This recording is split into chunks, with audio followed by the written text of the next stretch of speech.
সবাইকে শুভেচ্ছা। দেখুন, মনে হয় বাংলাদেশের সবচেয়ে বড় লেবুর বাজার হবে, কারণ এই গলিতে রয়েছে শুধু লেবু আর লেবু, বিভিন্ন জাতের লেবু, কাগজি লেবু, বাতাবি লেবু। দেখুন, লেবুর অভাব নেই, কত লেবু, শত শত লেবু। দেখেন, এখানে শুধু পাইকারি বিক্রি করা হয়, খুচরাও বিক্রি করা হয়, কারণ পাইকারি সবচেয়ে বেশি এখানে বিক্রি করা হয়, কারণ এটি বাংলাদেশের দ্বিতীয় বৃহত্তম বাজার এবং চট্টগ্রাম বিভাগের সবচেয়ে বড় বাজার।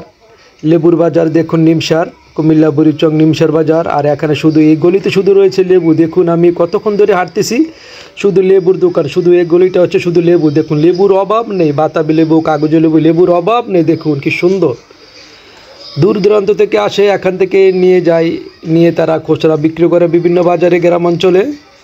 দেখুন, শুধু লেবু, লেবু আর লেবু। তারপরও আমি আসতে একটু দেরি হয়ে গেছে, কিন্তু প্রত্যেকটির মধ্যে লেবু ফুল ছিল, বিক্রি হয়ে গেছে, বিক্রি হচ্ছে এবং লেবুগুলোকে বাছাই করা হচ্ছে। শুধু লেবু আর লেবু। দেখুন।